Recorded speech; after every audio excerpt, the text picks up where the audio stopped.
ఒక్కో యుగానికి ఒక్కో అధిపతిగా ఎవరు? వేదాలను అనుసరించే యుగాలు మొత్తం 4. అవి కృతయుగము, త్రేతాయుగము, ద్వాపర యుగము, కలియుగము. ఇలా ఒక్కో యుగానికి ఒక్కో భగవంతుడు ఉండగా జ్యోతిష్య గ్రంథం ప్రకారం ఒక్కో యుగానికి ఒక్కో గ్రహం రాజు, మంత్రి అని చెబుతున్నారు. మరి పురాణాలు, శాస్త్రాలు యుగాల గురించి ఏం చెబుతున్నాయనే విషయాల గురించి మనం ఇప్పుడు తెలుసుకుందాం. కృతయుగం 4 యుగాలలో మొదటిది కృతయుగం. దీనినే సత్యయుగం అని కూడా అంటారు. ఈ యుగం నందు నారాయణుడు లక్ష్మీ సహితముగా భూమిని పరిపాలిస్తాడు. దీని కాల పరిమాణము 17,27,000 సంవత్సరములు. ఈ యుగంలో ధర్మం 4 పాదాల మీద నడుస్తుంది. ఈ యుగంలో ప్రజలు ఎలాంటి బాధలు లేకుండా సుఖ సంతోషాలతో ఉంటారు. ఈ యుగంలో అకాల మరణాలుండవు. ఇక ఈ కృతయుగమునకు రాజుగా సూర్యుడు అంటే రవి, మంత్రిగా గురువు అంటే బృహస్పతి నియమితులయ్యారు. బంగారమునకు అధిపతి గురువు కావున ఈ యుగంలో ఎక్కడ చూసినా బంగారుమయముగా ఉండేది. ప్రభువులకు, ప్రజలకు ఎటువంటి భావ విభేదములు, విరోధములు లేక చక్కగా కాలాకు నడిచినది. సూర్య ప్రభావము చేత తుక్షత్రియులు, గురు ప్రభావం చేత సద్బ్రాహ్మణులు జన్మించి ధర్మమైన పాలన నడిచింది. ఇక సకాలమునకు వర్షం, మంచి పంటలు, పాడి పశువులు అభివృద్ధి చెంది ప్రజలు సుఖమయమైన జీవనము గడుపుతూ ధర్మమైన పాలన సాగుతుంది. సూర్య, గురువులు వారికి మిత్ర గ్రహములైన కుజ, చంద్ర, కేతువుల సహాయంతో ధర్మమైన పాలన చేస్తూ ఉన్నారు. శని, శుక్ర, బుధ, రాహు గ్రహములు కదలక మెదలక కొంతవరకు వాగ్వివాదము కల్పించిన ప్రయత్నం చేసిరి. శని, శుక్ర, బుధ, రాహు గ్రహ కాలముల వలన కొంత అన్యాయ ప్రవర్తన కలిగి వివాదమునకు దిగువానిని చూసి శాపానుగ్రహ శక్తి కలిగిన బ్రాహ్మణులు కోపమాపలేక వీడు రాక్షసుడే పుట్టేందుకే ఇటువంటి అన్యాయ ప్రవర్తన, ఇటువంటి మాటలు మాట్లాడుతున్నాడు అని అనడం వలన ఆ తపోశక్తి శాప రూపమున త్రేతాయుగంలో రాక్షస వంశీయులు అధికమయ్యారు. తపస్సు చే దైవ బలమును సంపాదించారు గాని కోపము ఆపలేక పలికిన పలుకులు త్రేతాయుగంలో క్రూరులు, రాక్షస స్వభావులు, రాక్షసులు, కలహము పెంచేవారు అధికమయ్యారు. ఈ విధంగా కృతయుగమున సవ్యముగా నడిచి త్రేతాయుగము ఆరంభమైనది. త్రేతాయుగంలో భగవంతుడు శ్రీరాముడిగా అవతరించాడు. ఈ యుగంలో భగవంతుడిగా అవతరించిన శ్రీరాముడు రాక్షసుడైన రావణుడిని సంహరించి ధర్మ సంస్థాపన చేశాడు. ఈ యుగం కాల పరిమాణము 12,96,000 సంవత్సరములు. ఈ యుగంలో ధర్మము 3 పాదములపై నడుస్తుంది. ఇక త్రేతాయుగమునకు రాజుగా కుజుడు అంటే మంగళుడు, మంత్రిగా శుక్రుడు నియమితులయ్యారు.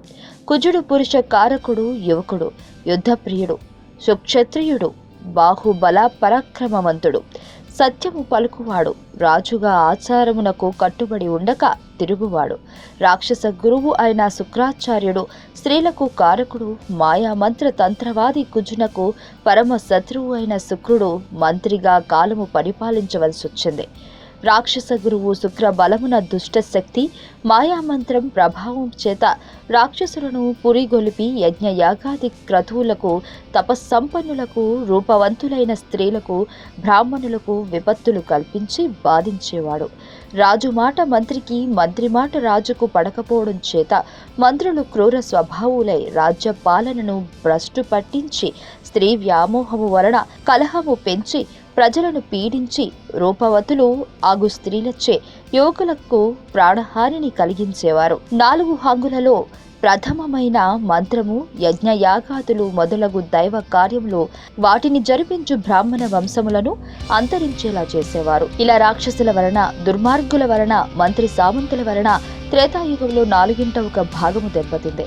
కుజగ్రహ బలము చేత ధనుర్విద్య పారాంగుతులు అయిన రాజు యువకుల చేత రాక్షస సంహారము చేయించుచు అధర్మపరులను శిక్షిస్తూ బ్రాహ్మణులను కాపాడుతూ స్త్రీలకు రక్షణ కల్పిస్తూ ధర్మమును కొంత రక్షించరు. ఈ విధంగా త్రేతాయుగమున ధర్మము 4/1 పాదము తగ్గి ద్వాపర యుగం మొదలవుతుంది.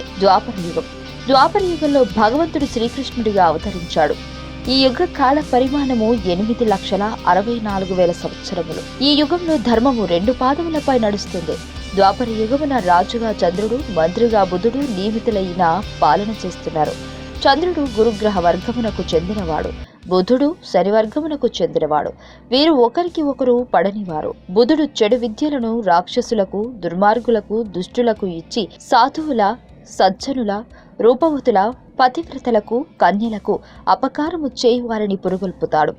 బుధుడు మాంత్రికుడు, మోసములకు నెలవు, వ్యవహారములకు అధిపతి. ద్వాపరమున అనేక బాధలు కల్పిస్తాడు. దేవతా కార్యములు అర్ధభాగమున నశింపచేసి రాజులకు, బ్రాహ్మణులకు భావ విభేదములు కల్పించి బ్రాహ్మణులను సేవకులుగా కొంతవరకు మారుస్తాడు. ఇక ఈ యుగంలో 4 హంగుల ధర్మములో 2 హంగులు మాత్రమే నిలిచింది. చంద్రుడు సకల విద్య పారంగుతుడు, బలవంతుడు, మనోకారకుడు, మాతృకారకుడు కానరాజుల విద్యా పారంగుతులను చేసి ధనుర్విద్య నేర్పించి దుష్టులను ప్రబలకుండా ఈ మాంత్రికులను, వామాచారులను, మాయువులను నాశనము చేటుకు స్వయముగా భగవానుడే కృష్ణుడిగా అవతరించి దేవతావర్గమున కొందరిని అంటే ఇంద్రుడిని అంశలు ధర్మరాజు, భీముడు, అర్జునుడు, నక్కుల, సహదేవులు తోడు చేసుకుని ద్వాపరయుగ అంతమున మంత్రయుగమును మటుమాయము చేస్తాడు. ఈ విధంగా ద్వాపర యుగమున ధర్మము 2 భాగాలు నశించి కలియుగము ప్రారంభమవుతుంది. అంటే మంత్రము యుగము అంతరించి యంత్రయుగము ప్రారంభమవుతుంది. కలియుగము మన ప్రస్తుతము ఉన్న యుగమే కలియుగము. కలియుగం అంతంలో భగవంతుడు కల్కిగా అవతరిస్తాడని చెబుతారు. కలియుగ కాల పరిమాణము 4,32,000 సంవత్సరాలు. సూర్య సిద్ధాంత ప్రకారము క్రీస్తు పూర్వము 3102 ఫిబ్రవరి 18 అర్ధరాత్రి కలియుగం ప్రారంభమైంది.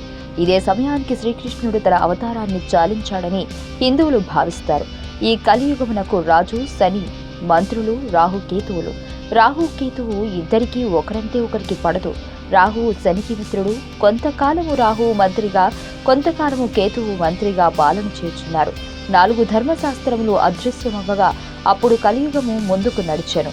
ధర్మమును నిలబెట్టు శాస్త్రం ఉన్నతని పని సాగదని, కలియుగము నడవదని తలంచి కలియుగ ఆరంభంలోనే శాస్త్రములను, వారిని రక్షించు బ్రాహ్మణులను, అగ్రహారములను, రాజులను ఒక్కొక్కటిగా నశింపచేస్తూ వచ్చాయి. ఇక అప్పటి నుండి క్రూరము, కుచిత్తము, అసత్యము, అప్రమాణము, అధర్మము, అన్యాయము తలెత్తాయి. ఈ యుగంలో వావి వరుసలు తప్పి వర్ణ సంకరములు మొదలై దొరలే దొంగలయ్యారు. దైవభక్తి తగ్గి గురుభక్తి, మాతృ పితృభక్తి అపురూపమైంది. దైవమును నమ్మి పూజించు కాలము పోయి గురువును పూజించు కాలము వచ్చింది. ఇక హింసా సిద్ధాంతము ఎక్కువయ్యి పాపము వలన దుఃఖము అనుభవిస్తాము అన్న భయమే లేకుండా పోయింది. పుణ్య కార్యములు కరువయ్యాయి. ఎలాగైనా ధనాన్ని, స్త్రీని పొందినవాడై గొప్పవాడని అనుకునేవారు ఎక్కువయ్యారు. దొంగలకు దారి చూపేవారు ఎక్కువయ్యారు. ఇంకా ప్రజలు స్వధర్మమును వీడి అన్య ధర్మములను ఆచరించుచు కాలమునకు పోయారు.